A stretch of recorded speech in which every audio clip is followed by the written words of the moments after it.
بسم اللہ الرحمن الرحیم۔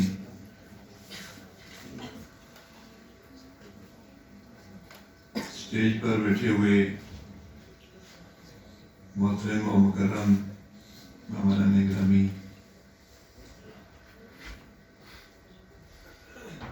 شرکائے محفل، اساتذہ اکرام، طلباء و طالبات، میں شعبہ اسلامیات کے صدر پروفیسر ڈاکٹر عبدالرحمان صاحب اور اپنے عزیز پروفیسر لطیف صاحب اور ان کے اسٹاف کا شکر گزار ہوں کہ انہوں نے مجھے آپ سے مخاطب ہونے کا موقع فراہم کیا، لیکن میں صدق کے دل سے شکر گزار ہوں اس رب العزت کا کہ جس نے میری توجہ اس طرف کر دی اور میں نے زندگی کا بیشتر حصہ تو نہیں لیکن بہت بڑا حصہ اس کام میں صرف کر کے اپنے دل کو سکون بخشا، اور اللہ تعالیٰ کے اس فضل و کرم کا میں کبھی بھی شکریہ ادا نہیں کر سکتا۔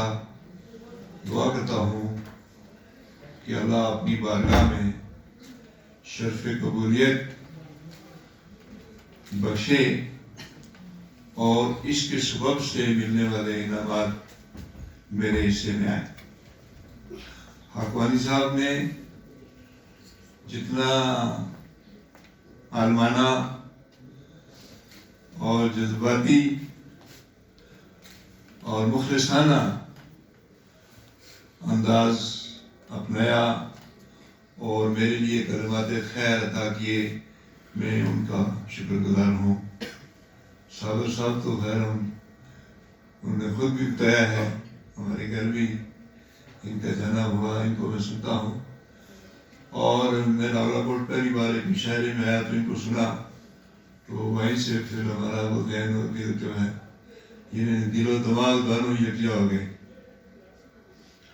تو اب میں اس طرف آتا ہوں، میرے جو سیمینار ہوئے ہیں، میرے نوبل یونیورسٹی میں ہوا ہے، اوپن یونیورسٹی میں ہوا ہے، بھروڑا میں ہوا ہے، اور اس سے زیادہ یہ کہ میرا ایوان صدر کی بڑی مسجد میں خطاب ہوا اور اس میں ہزاروں لوگ تھے۔ تو اکثر یہ ہوا کہ اس کے بعد وہاں کوئی 60-70 لوگ میرے ساتھ بیٹھ گئے اور انہوں نے جو مجھ سے سوال پوچھے وہ اس کے بعد میں نے اپنی گفتگو کا حصہ بنائے کہ یہ سوال ہر کسی کے ذہن میں ہوگا اور ضروری نہیں کہ کوئی مجھ سے پوچھے، ہو سکتا ہے وہ پوچھنا چاہتا ہو اور نہ پوچھ سکے، تو میں ان کے جواب دینا مناسب سمجھتا ہوں۔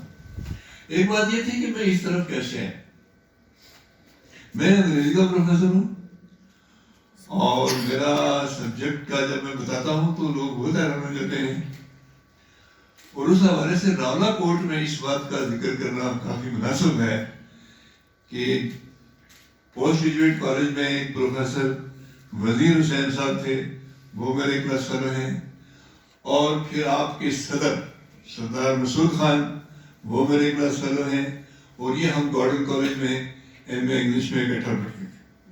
میں جب باغ یونیورسٹی میں ایڈوائزر تھا باقر صاحب، تو صدر صاحب وہاں تشریف لائے اور میں ان کو ملا تو وہ میرا ہاتھ نہیں چھوڑ رہے تھے، تو میں نے خود ہی سوچا کہ وی سی صاحب یہ سمجھیں گے کہ اس نے کلاس فیلو ہونے کا ناجائز فائدہ اٹھایا ہے اور ملک کے صدر کو راستے میں روکا ہوا ہے، تو میں نے سمجھا وہ میرے خلاف سوچیں گے، لہذا میں نے صدر صاحب کو کہا چلے چلتے ہیں، تو پھر ہم چلے گئے۔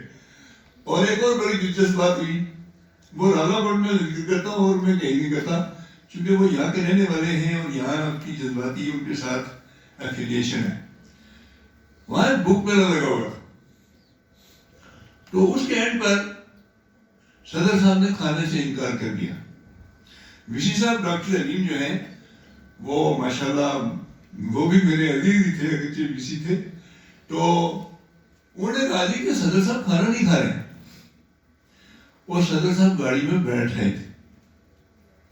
تو میں نے جا کے ان کا کندھا پکڑا، ویسے بھی میرا قد اونچا تھا اور میرے لیے بہت آسان تھا. تو میں نے صدر صاحب کو کہا کہ سر آپ کھانے کو نہیں کھا رہے؟ کہنے لگے کہ نو آئی ایم کمیٹیڈ، میں نے سردار میرت اکبر خان کو ٹائم دیا ہوا ہے، میں نے اس کے ساتھ کھانا کھانا ہے.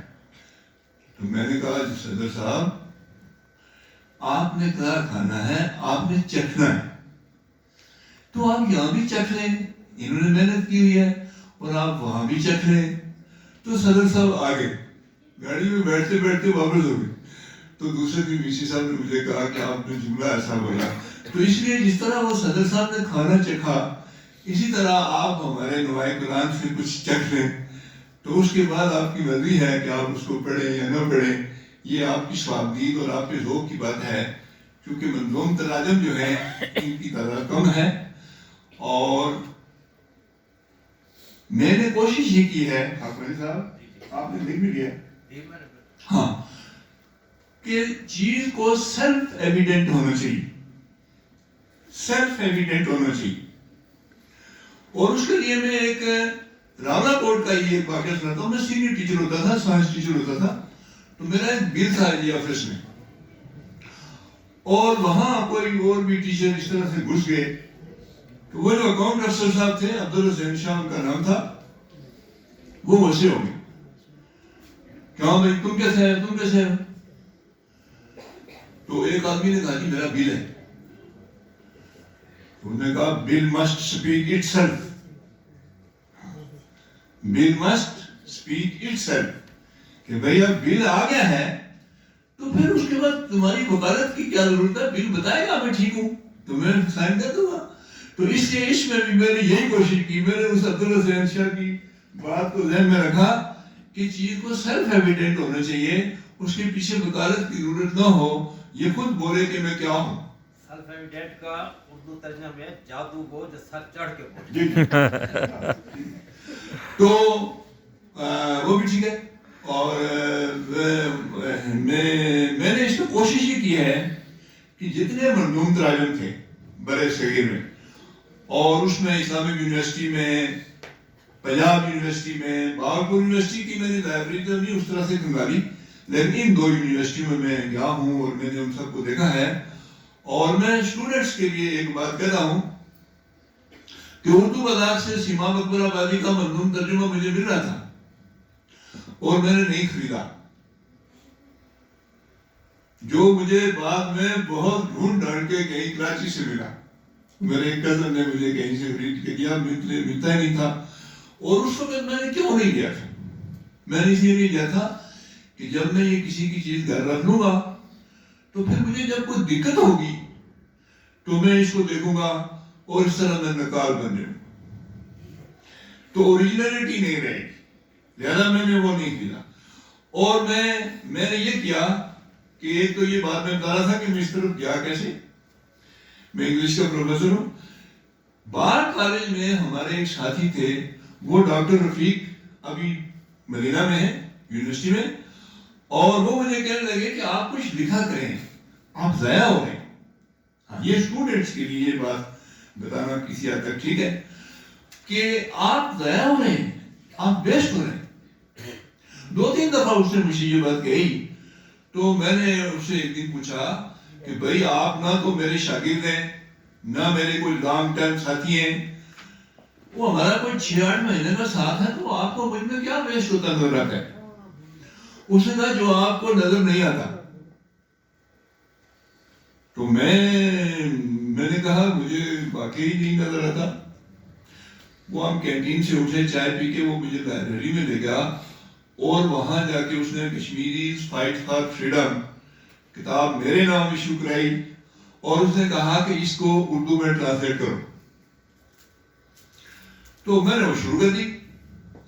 اور جب میں اس کے کوئی دیباچہ جو تھا 16 ورقے تھے اس کے 32 پیج، تو وہ میں نے جب کر لیا تو ایک دن پھر اسی طرح ہم بیٹھ کے چائے پی رہے تھے.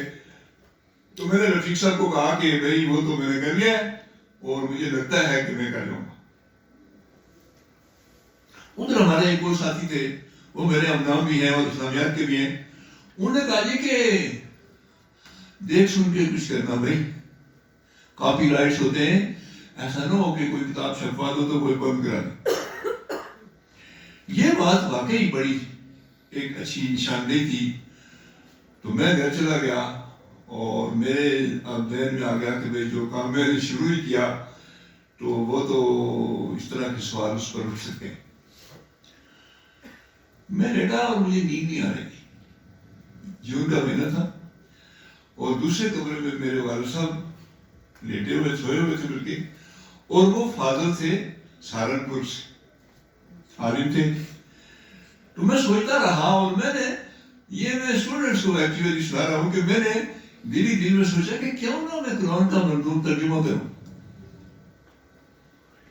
اللہ بھی نے میرے خلاف کوئی کاپی رائٹس کا دعویٰ نہیں کرنا ہے, کرے گا کدھر, عدالت اس کی اپنی ہے. تو میں نے ایسے ہی اسی طرح کی کچھ سوچ کر کے تو میں نے سورہ عصر کو شعر کی صورت دینی. ابھی تو یہ بہت امپرووڈ فارم ہے آپ کے پاس اللہ کی مہربانی سے. تو میں نے اس کے ابا جی سے کہا کہ اگر میں قرآن حکیم کا منظوم ترجمہ لکھوں اور میں اس کا انگلش میں بھی منظوم کر دوں تو آپ کا کیا خیال ہے؟ انہوں نے کہا اللہ آپ کی مدد کرے.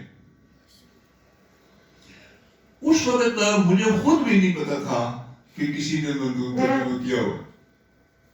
میں سمجھتا تھا کہ یہ اگر کوئی غلط بات بھی ہو, کوئی علماء اختلاف کر جائیں تو چلو اس اختلاف کو فیس کرنا پڑے. اور اس بات کو جو ابا جی نے جملہ بولا اس کو میں نے تائید ASD سمجھا کہ میں نے کہا مولوی صاحب اگر یہ بات کہتے ہیں تو پھر اس کا مطلب ہے مولوی صاحب نہیں کہہ رہے بلکہ اللہ میاں ان سے کہلوا رہا ہے. تو میں نے کام شروع کر دیا.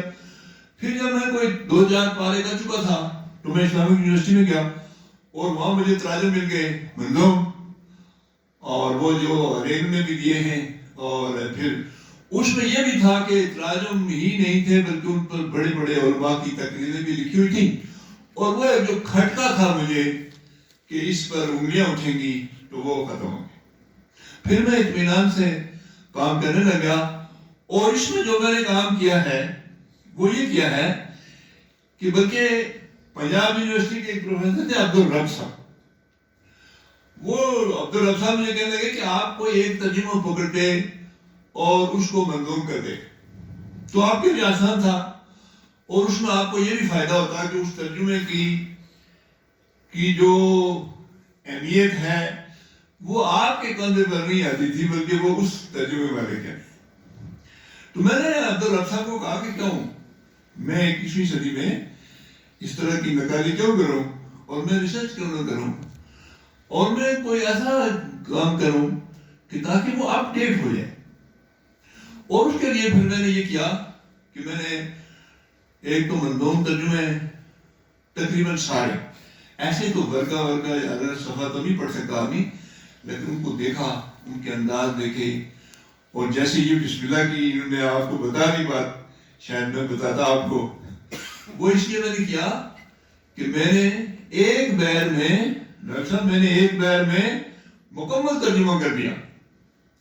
اور وہ جو ترجمہ میں نے کیا اس کے شعر تھے 12,260.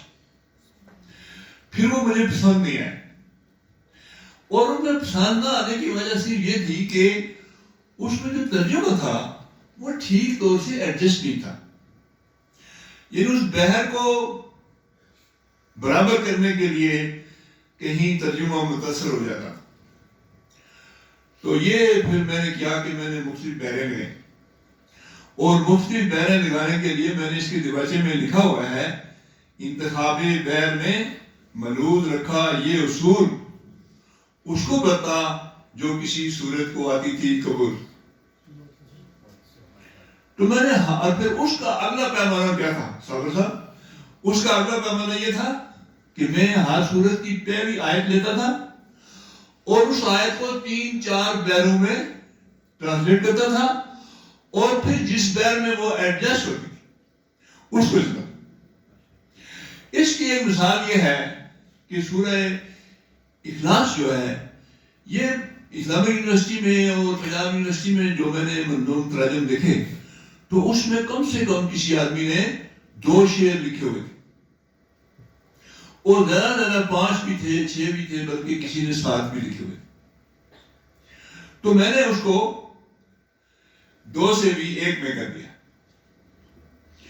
اور یہاں یہ بات بھی بتا دے رہا ٹھیک ہے یہ 2 سے 1 کرنے میں میرے کئی سال لگ گئے. میں دہراتا رہا اور کبھی یہ ٹھیک ہو گیا کبھی وہ ٹھیک ہو گیا, یعنی اچانک سے بھی نہیں کر دیا. تو وہ کیسا ہے؟ کہو اللہ ہے یکتا, ہے بالکل بے نیاز اللہ, جنم پایا نہ جنتا ہے, کوئی ہمسر نہیں اس کا. اور اس کا بہت اچھا کریڈٹ مجھے اوپن یونیورسٹی کے سیمینار میں ڈاکٹر حبیب الرحمان عاصم صاحب نے دیا, اور انہوں نے اپنی گفتگو میں کہا کہ یہ جو دوسرا حصہ ہے اس میں 2 آیتوں کا ترجمہ ہے اور خامی کوئی نہیں ہے. تو میری حوصلہ افزائی ہو گئی اور پھر میں نے اس کو معیار بنایا کہ اب اس کو معیار بناتے ہیں اور باقی شاعروں کے جو ترجمے ہیں ان کو معیار نہیں بناتے. سورہ بقرہ کتنی بڑی سورت ہے, اس کو میں نے 3 بار ٹرانسلیٹ کیا, 3 پیروں میں کیا اور جو پسند آئی وہ اس میں ڈالا. سورہ رحمان کو 4 پیروں میں کیا. اور یہاں ایک بڑی دلچسپ بات ہے کہ یہ جو میں نے فائنل اس میں لگایا ہے, اس سے پہلے جو میں نے ترجمے کیے اس بیر سے ایک وزن میں نے کم کر دیا اور وہ اتنی سیٹ ہو گئی کہ جس طرح ہم ریڈی میڈ کی کوئی سوٹ خریدتے ہیں تو کوئی سوٹ بہت ہی سیٹ ہو جاتا ہے, کسی کی کچھ کمی ہوتی ہے کسی کی کچھ ہوتی ہے, لیکن کوئی سوٹ بہت اچھا سیٹ ہوتا ہے. تو وہ وہاں مجھے یہ تجربہ ہوا کہ وہ وزن تھوڑا سا میں نے جو ہی کام کیا. اور ایک یہ دلچسپ بات ہوئی کہ پھر جب میں ایک شروع کی آیت کو کسی بحر میں فٹ کر لیتا تھا اس کے بعد کیا ہوتا کہ میں ایسے سوچتا تھا کہ آگے وہ آیتیں اس طرح ترجمہ ہوتی چلی جاتی تھی کہ جس طرح آپ ایک دھاگے کا گولا ہے تو اس کو کھولتے جاتے ہیں اور وہ خود بخود ادھرتا جاتا ہے. تو مجھے اس میں ایک بڑا دلچسپ یعنی یہ میرا تجربہ ہوا اور یہ میں اکثر شیئر کرتا ہوں, پروگرام سوچ کے بھی کرتا ہوں, خاص کر طلباء کے لیے کرتا ہوں کہ چونکہ بے محنت پہم کوئی جوہر نہیں کھلتا. اور اس میں میرے تقریباً 26 سال لگے چھپوانے تک, لیکن اس کو مکمل کرنے تک 23 سال لگے. اور اس سے پہلے میں بہاولپور یونیورسٹی میں گیا تو بہاولپور یونیورسٹی میں جو صدر شعبہ تھے اس وقت حافظ ڈاکٹر افتخار صاحب, تو انہوں نے مجھے کہا کہ آپ نے کتنا اصل گئے. میں نے کہا اس میں لگے میرے زیادہ ہیں لیکن لکھے میں نے 20 ہیں. تو اس وقت میں نے 22 لگے ہوئے تھے. انہوں نے کہا نہیں آپ کے ابھی 20-22 سے بھی زیادہ لگ جائیں گے تو آپ 23 کر دیں, آپ کی ایک نسبت قائم ہو جائے گی. تو میں نے ان کے کہنے پر پھر 23, لیکن 23 کو بھی میں نے 23 نہیں لکھا. میں کراچی چلا گیا, واپسی پر میں نے ایک شعر لکھا اور لکھ کے پھر ڈاکٹر صاحب کو بھیجا.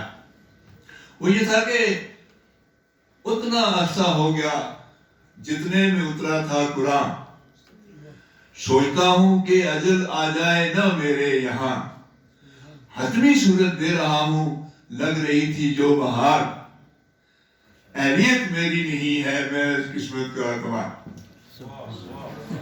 تو یہ پھر میں نے ڈاکٹر صاحب کو بھیجا اور پھر میں ایک اور میں کراچی چلا ہی گیا تو چلو وہاں کی ایک بات اور سنا دیتا ہوں. کو مفتی منیب صاحب کو بھی ملا, تقی عثمانی صاحب کو ملنے کا پروگرام تھا, وہ پہلے دن ماسکو چلے گئے. جیسے آج BC صاحب نہیں آ سکے ایسے ہی تقی عثمانی صاحب بھی مجھے نہیں مل سکے.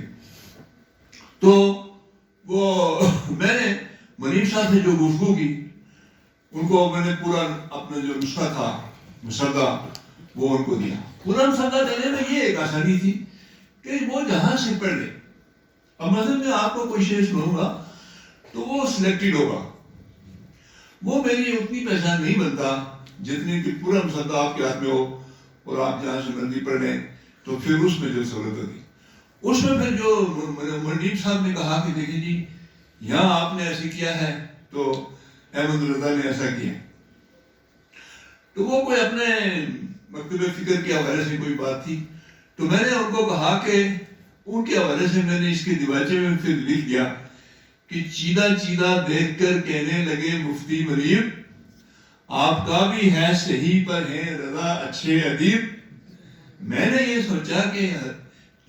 سوچا کہ جو حضرت سے تقابل ہے میرا مالک کون و بقا یہ فضل ہے مجھ پر تیرا. بھئی میں انگلش اور احمد رضا اتنا بڑا اسکالر اسلامی اسکالر اس کا میرا کیا مقابلہ ہے, لیکن اللہ توفیق دیتا ہے نا, اللہ توفیق دیتا ہے تو آنا ہونے کام ہو جاتے. اور اس حوالے سے میں آپ کو ایک اپنا قطعہ سناتا ہوں اپنی شاعری سے. دبستان امکان سے دل لگا, دبستان امکان سے دل لگا, جو ممکن نہیں اس کو ممکن بنا. سریلی صدائیں نکل آئیں گی, تنے تار ہیں ان پہ انگلی چلا. بخیلی تو فطرت کی عادت نہیں, بھرے گا سبو آپ جو تک تو نا. تو اب میں یہ چاہتا ہوں کہ یہ جو میرا وہ تھا کہ ٹرن کیسے ہوا. میں حجیرہ سے تراڑکھل آیا اور میں اس دور میں پرندری کالج میں لیکچرر تھا. تو راستے میں ویگن میں جو گانے لگے ہوئے تھے, اور گانے خاص کر یہ جو مغلوں کے دور کے انڈیا کے گانے ہیں ان میں بعض اتنے بامانی بھی ہیں اور پرترنم بھی ہیں کہ وہ واقعی قابل تعریف بھی. تو میں نے سوچا کہ دیکھو بھائی یہ جو شیطانی کام ہیں تو ان پر کتنی محنت ہوتی ہے, اور ان کو دیکھو ان کی کیا کیا اعزازات دیے جاتے ہیں اور کیا کیا ہوتا ہے. تو دین کے معاملات کو ہم اس طریقے سے آگے نہیں بڑھاتے, اور دین کو ہم خوبصورتیوں کے ساتھ پیش کرنا بڑی سے بڑی بات ہے جی. ہم نعتیں پڑھتے ہیں, اس کے علاوہ ہم کہیں کوئی شہید یوسف صاحب تو میں نے شہید یوسف صاحب کو کہا کہ اچھا بھائی آپ چونکہ ترنم سے وہ پڑھتے ہیں تو میں نے اب ترنم تیار کیا ہے پڑھنا. تو کوئی نہیں محنت کر رہا, یعنی محنت بہت بھی ہو رہی ہے لیکن بہت ہونے کے باوجود اس طرح نہیں ہو رہی ہے جس طرح شیطانی کاموں پر محنت ہو رہی. تو یہ میرے ذہن میں وہ آئیڈیا پیدا ہوا تھا, وہ 82 کی بات تھی, اور یہ پتہ نہیں میں نے 95 میں یا اس کے بعد کہیں شروع کیا. تو یہ اس وجہ سے میں نے سوچا تھا کہ اگر ہم دینی معلومات کو خاص کر قرآن حکیم تو وہ حادثتاً میرے سامنے آ گیا, وہ کتاب میں نے چھوڑ دی اور میں ادھر آ گیا. تو اس طرح سے میں اس پر آ گیا. پھر ابھی میں آپ کو کچھ اقتباسات سنا دیتا ہوں. اس کے سرے وقت میں نے یہ شعر لکھا ہوا ہے, سہل شستہ اور لفظی معنویت کے قریب مستداد اس پر ہے اس نے شعریت اس کو نصیب. تو میں نے اس میں 2-3 چیزوں کا خیال رکھا ہے, سادگی, سمپلسٹ ورڈ, اور پھر جو ہے اس میں ایک کام جو اس کی اعتبار کے دوران ہوا, لاہور میں جامعہ اشفیہ والوں نے مجھے ایک بندہ دیا اور اس بندے نے اس کی آیت کو شعر کے ساتھ ایسے جوڑ دیا کہ اب آپ آیت اور شعر کو برابر پڑھتے ہیں, آپ کو دقت نہیں ہوتی. یہ آسانی آپ کو نثری ترجمے میں بھی میسر نہیں ہے. نثری ترجمے کو بھی آپ اس طرح سے نہیں پڑھ سکتے. جب ہم نثری ترجمہ پڑھتے ہیں تو ہمارے ذہن میں کچھ اور طرح کی چیز پیدا ہوتی ہے, اور جب ہم مسلسل ترجمہ پڑھتے ہیں, بامحاورہ ترجمہ پڑھتے ہیں تو اس میں کچھ اور طرح کا انداز پیدا ہوتا ہے. اور یہ اس بندے کو میں دعوت دیتا ہوں, خلیل اس کا نام تھا. میں نے کہا بھئی یہ تم نے بہت اچھا کام کر دیا, اور اس پر ہمارے 3 مہینے لگے, 3 لاکھ روپے بھی لگے, لیکن یہ کام ایسا ہو گیا کہ جو مثالی ہو گیا, اور جتنے اس سے پہلے منظوم ترجمے ہیں اس میں ایسا کام نہیں ہوا. تو ایک تو یہ ہو گیا. دوسرا میں نے اس لیے کیا ہے کہ میں نے تھرو آؤٹ اللہ لکھا ہے, میں نے اللہ کا کوئی متبادل اس میں نہیں لکھا, اور یہ منظوم تراجم میں میرا اعلان ہے، نثری ترجمے میں بھی ایک دو آدمیوں نے ایسا کیا ہوا. اور پھر ایک بات یہ تھی کہ یہ جو بہنیں میں نے مختلف لگائیں تو اس کی وجہ سے اس کا، اور تقریباً یہ میرے بیٹے ہیں عبدالباسط صاحب، یہ بھی پروفیسر ہیں، تو تقریباً نیٹ سے 22 ترجمے تو ہم کنسلٹ کرتے، اور 15-16 تو میرے پاس، اور 6-8 تو میز پر. اور اس میں مجھے ایک باقر صاحب مجھے ترجمہ ملا اس کا، تاج کمپنی کا چھاپا ہوا، وہ 5 پارے تھے، اور 5 پارے میں ایک صفحے پر 10 ترجمے. اس سے میرا ذہن بن گیا کہ 10 ترجمے جب میں نے ایک صفحے پر دیکھ لیے تو اب آپ دیکھ لیں یہ 10 آدمی جو بیٹھے ہوئے ہیں ان کے لباس میں کتنا فرق ہے. تو وہ فرق میں نے دیکھ لیا، اور اس فرق کو میں نے سوچ کے پھر اس کو کسی ٹھکانے پر لگانے کی بھی کوشش کی کہ اس کو کس طریقے سے، کس پیمانے کے ساتھ ہم چلیں. جیسے مفتی مدیب صاحب نے مجھے اپریشیٹ بھی کیا. تو اللہ تعالیٰ نے یہ میرا سفر، اور اس میں مجھے ایسے ایسے واقعات پیش آئے کہ جس کو واقعی ڈاکٹر صاحب نے جو معجزاتی بات کی، قرآن کا معجزہ. ایک تو وہی قرآن جو مجھے باغ کی دکان سے مل گیا. پھر مجھے نصر آباد کے ایک ڈاکٹر تھے، ڈاکٹر شیخ محمود، اور وہ انگلش میں ایم اے تھے اور عربی میں پی ایچ ڈی. ان سے جب میں ملا تو وہ تو مجھے مل کے ہی بہت خوش بھی ہو گئے، اور انہوں نے مجھے پی ایچ ڈی کا مقالہ دے دیا. اور وہ مقالہ نگار جو ہے وہ ابھی بہاولپور یونیورسٹی میں ہے، اس کا نام بھی شیخ سعید ہے، اور وہ میں ملا بھی اس کو بہاولپور یونیورسٹی میں گیا ہوں. تو اس سے مجھے یہ فائدہ ہوا کہ بر صغیر میں جتنے منظوم تراجم ہیں اس سب پر تبصرہ میرے پاس آیا. اور جو تنقید ہوئی، ہاں جی اس کا کالر ٹھیک نہیں تھا، ہاں جی اس کی ٹوپی ٹیڑھی تھی، ہاں جی اس میں یہ تھی، تو پھر میں نے ان ساری چیزوں کو جو ہے وہ کوشش کی کہ وہ اس میں نہ ہو. اور یہاں ایک اور اضافی بات میں اپنی پرسنل آپ کو بتاتا ہوں. میں گرل کالج ڈگری کالج کا پرنسپل رہا. تو ڈاکٹر صاحب میں جب گیا تو میں نے اسٹاف میٹنگ میں کوئی 2-1 باتیں کی، اور ایک بات یہ کی کہ بھئی میں نے پرنسپلوں کی کچھ خامیاں نوٹ کی ہوئی ہیں، تو اب میں خود پرنسپل، اب وہ خامیاں انشاءاللہ آپ نہیں دیکھیں. اسی طرح اس میں بھی میں نے سوچا کہ شاعروں، حالانکہ سیما بکر آبادی یا وہ جو لوگ ہیں اور کئی شاعر ہیں جن کا میرا قطعاً بھی شاعری کا کوئی مقابلہ نہیں ہے، وہ بہت بڑے شاعر ہیں، مگر بڑے سے بڑا شاعر بھی جو ہے اب وہ اپنے وقت ہے. اور جس طرح انہوں نے کہا کہ ہر دور میں، اور مجھے کبھی کبھی یہ احساس ہوتا ہے، میں نے پنجاب یونیورسٹی میں بھی یہ صدر شعبہ سے میں نے بات کی کہ ہاں، بلکہ اس وقت تھی وہ شوکت جمیلہ صاحبہ سے میری ملاقات ہوئی. تو وہ بڑی دلچسپ بھی تھی. اب میں ساری باتیں اتنا بڑا بھاری ہو جائے گی، لمبی ہو جائے گی. تو اس میں یہ تھا کہ یہ جو اعجاز ہے قرآن کا کہ یہ آپ کو کوئی ایسی چیزیں بہت قدیموں مجھے مل گیا. شوکت جمیلہ نے مجھے پہلے کہا نہیں، میں نہیں مانتی ہوں. پھر میں نے کہا نہیں، میرے والد صاحب، اور جو اس کا میں نے پہلا مسودہ لکھا تھا تو وہ میں نے والد صاحب کی نگرانی میں لکھا تھا، اور وہ میں اکثر ان کو بتا دیا کرتا تھا کہ میں یہ کرتا ہوں، یہ کرتا ہوں، اس طرح ہو رہا ہے. تو وہ پھر میری رہنمائی کرتے تھے. تو اب میں ادھر آ رہا ہوں. یہ میں نے کچھ چیزیں کی ہیں جو اس کو میں نے اپڈیٹ کرنے کے لیے بھی کیا ہے اور آسان بنانے کے لیے بھی کیا ہے. پھر آگے مسئلہ پھر بھی ایک ہے، وہ یہ ہے کہ جو لوگ شعری ذوق رکھتے ہیں ان کو یہ زیادہ اپیل کرے گا اور کرتا ہے.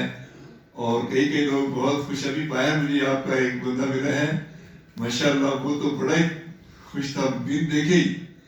تو میں نے کہا اچھا بھائی ٹھیک ہے، آپ کو مہیا کریں گے.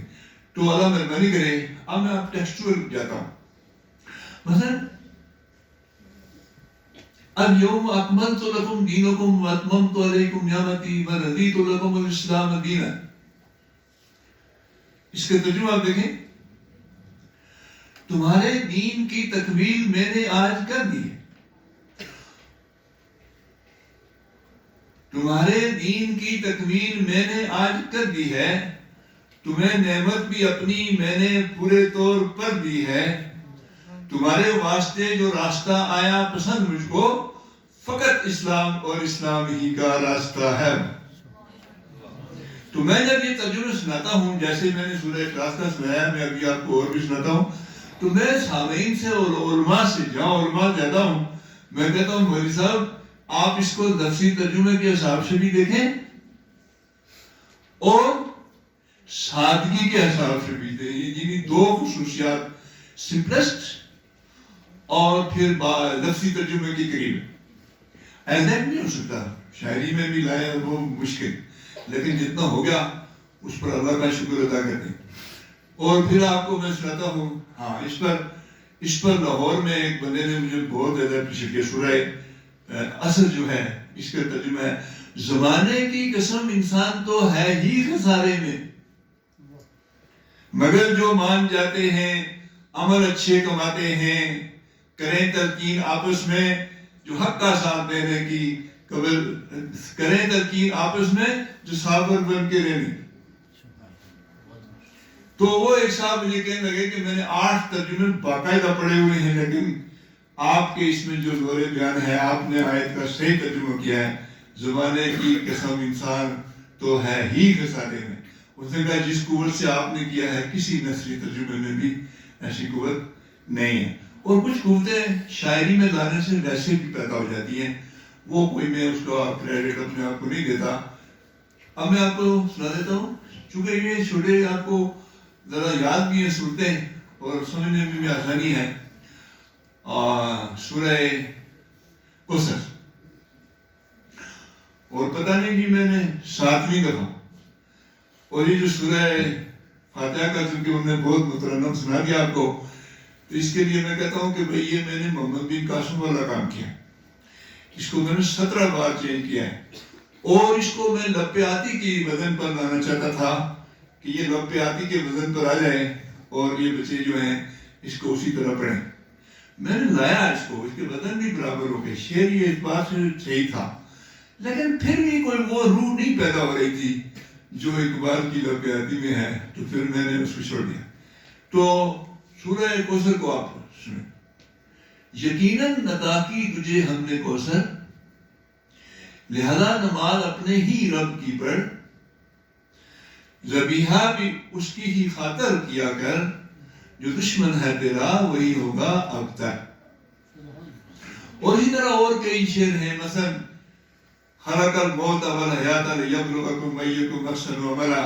مولوی صاحب اکثر یہ ہم آیتیں پڑھتے ہیں تو جنازوں پر، اور اس میں کتنا سپورٹ اس کا ترجمہ ہے، موت کو اور زندگی کو اس لیے پیدا کیا، ہو تمہارا امتحان کس نے عمل اچھا کیا، ہو تمہارا امتحان کس نے عمل اچھا کیا۔ پھر جو سورہ رحمان ہے، سورہ رحمان کا ترجمہ پورا میں نے طارق جمیل صاحب کو سنایا، اور طارق جمیل صاحب نے مجھے بہت اپریشیٹ کیا، اور اس کو یہ جو شعر تھا اس پر وہ بہت جذباتی ہو گئے، اور انہوں نے کہا کہ یہ آپ نے بہت ہی خوبصورت کر دیا، ہر جزاء الاحسان الا الاحسان، ہو نہیں سکتی کبھی احسان کی جزا، ہے مگر احسان ہی احسان کی جزا، ہو نہیں سکتی کبھی احسان کی جزا، ہے مگر احسان ہی احسان کی جزا۔ اور یہاں میں آپ کو ایک پرابلم بھی اپنا بتا دیتا ہوں کہ پرابلم یہ ہوتا تھا کہ جب آیت چھوٹی ہو اور شعر برابر کرنا ہو اور اس میں فالتو لفظ بھی نہ آئے تو یہ بڑا ایک اوکھا مرحلہ تھا، اور اس میں پھر جو میں سوکھا ہوتا رہا تو اس کے لیے باقر صاحب نے جو آپ کو بتایا ہے کہ یہ قرآن کا اعجاز ہے۔ اور پنجاب یونیورسٹی میں بھی ایک آدمی نے مجھے کہا کہ اصل میں بات یہ ہے، ہاں وہاں انہوں نے مجھے کوئی سوال پوچھا کہ آپ نے اس میں ایک ہی نشست میں کتنا کام کیا۔ میں نے کہا میں نے 17 تو نہیں گنی ہوئی کہ میں آپ کو بتاؤں، لیکن میری ایک نشست 19 آورز پر مشتمل تھی کہ میں جب بیٹھا تو پھر میں ضروریات کے علاوہ لگا ہی رہا، اور میں دیکھتا تھا کہ 19 گھنٹے ہو گئے تھے، اگلے دن میں نے کالج جانا تھا تو کالج جانے کی وجہ سے پھر میں رکھے تو کالج چلا گیا. تو انہوں نے کہا کہ تھکے نہیں آپ؟ میں نے کہا بھائی 3 گھنٹے کا پرچہ دیتے ہوئے ہم تھک جاتے تھے. ہماری کمر میں درد ہوتا تھا, گردن میں درد تھا, کلائی بلکہ دکھتی تھی, لیکن اس میں کبھی نہیں. گردن نہیں دکھی, کلائی نہیں دکھی, کمر نہیں دکھی, کچھ بھی نہیں ہوا. اور یہ وہی بات ہے کہ اللہ تعالیٰ نے کلام کے اندر جو معجزاتی پہلو رکھا ہوا ہے وہ کس کس صورت میں ہوتا ہے. اور پھر یہ جو سورہ ہے وہ اس کی ہے, اس میں فَبِأَيِّ آلَاءِ رَبِّكُمَا تُكَذِّبَانِ, پس ہے جن و انس اپنے پالنہار کی نعمتیں جھٹلاؤ گے تم کون کون سی. تو کچھ ترجمے اور مجھے تمہاری یہ یاد نہیں ہے, اور میں سوچتا ہوں کہ اگر آپ سننا چاہیں تو اس میں سے ڈاکٹر صاحب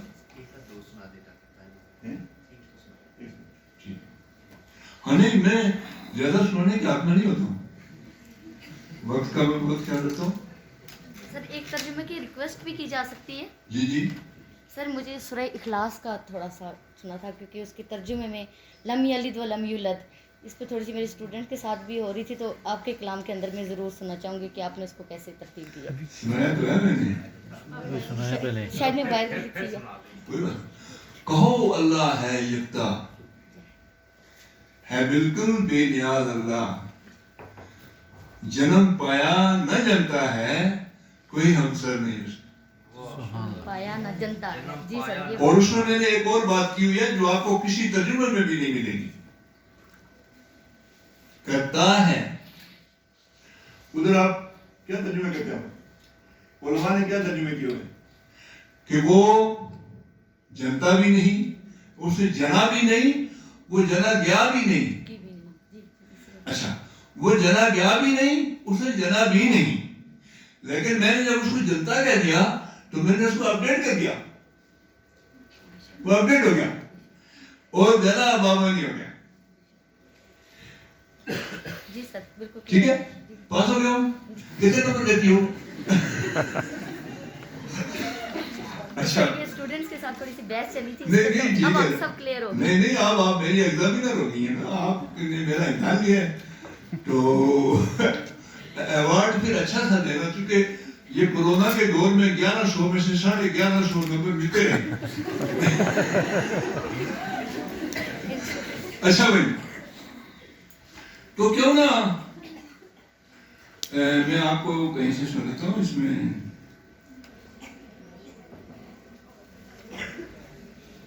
ہاں, اس ترجمے میں میرا بڑا فخر ہے, اور اس میں میرا چھوٹا بھائی ہے, وہ بھی عالم ہے, شاعر بھی ہے, ہماری بحث بھی ہوئی ہے. اور ڈاکٹر صاحب وہاں ایک بات تھی, جو میں نے ترجمہ لگایا ہے اس سے زیادہ خوبصورت ایک ماڈل بنا, لیکن وہ ماڈل تھوڑا لفظوں میں تھوڑا وہ ایڈجسٹ نہیں تھا. تو میرے بھائی نے کہا یہ بہت پیارا ہے. میں نے کہا یہ آپ کو تو پیارا لگتا ہے, لیکن میں وہ لکھوں گا جو اللہ کو پیارا لگے. جو ترجمے کے باتیں ٹھیک ہے, اس نے کہا ٹھیک ہے جی, اتفاق ہے. یہ آپ سنیں ذرا. کہو اے وہ لوگوں جو کافر ہوئے, ہاں اس میں تھوڑا آپ کو غور کرنا پڑے گا. کہو اے وہ لوگوں جو کافر ہوئے, نہ پوجوں میں تم ہو جنہیں پوجتے. اس پہ آپ بے شک لفظی معنی کا ترازو لے کے بیٹھیں. کہو اے وہ لوگوں جو کافر ہوئے, نہ پوجوں میں تم ہو جنہیں پوجتے, نہ تم پوجو اس کو میں پوجوں جسے. نہ تم پوجو اس کو میں پوجوں جسے, نہ پوجوں میں تم ہو جنہیں پوجتے, اور نہ تم پوجو اس کو میں پوجوں جسے. تمہارا تمہیں دین میرا مجھے. اور صرف یہ مصرع ایڈجسٹ کرنے میں پتہ نہیں کتنے سال لگے میرے, 3-4 سال میں جا کر کہیں یہ مصرع ایڈجسٹ ہوا, یہ نہیں ایڈجسٹ ہو رہا تھا. اور تمہارا تمہیں دین میرا مجھے, اور نہ تم پوجو اس کو میں پوجوں جسے. تمہارا تمہیں دین میرا مجھے. اور ایک بات سے بس اور سنا چھوڑے, سورہ عادیات کا سمجھتا آپ کو؟ نہیں قاریہ کا سمجھتا وہی جو کھڑکھڑاتی ہے کیا جو کھڑکھڑاتی ہے؟ سمجھ کیا تجھ کو آتی ہے کیا جو کھڑکھڑاتی ہے؟ وہ جس دن میں پتنگوں کی طرح سے لوگ بکھرے ہوں، پہاڑ اس روز دھن کی رنگ برنگی اون کیسے ہوں، جھکے میزان جن کے ان کا من چاہا ٹھکانا ہو، جھکے میزان جن کے فما من سکرت موامین ہو فہو فی عیشت راضیہ، جھکے ایمان جن کے ان کا من چاہا ٹھکانا ہو، اٹھے میزان جن کے پستیوں میں ان کا جانا ہو۔ اور تو کیا تجھ کو سمجھ آیا؟ تو کیا تجھ کو سمجھ آیا کہ کیسا وہاں سما ہوگا؟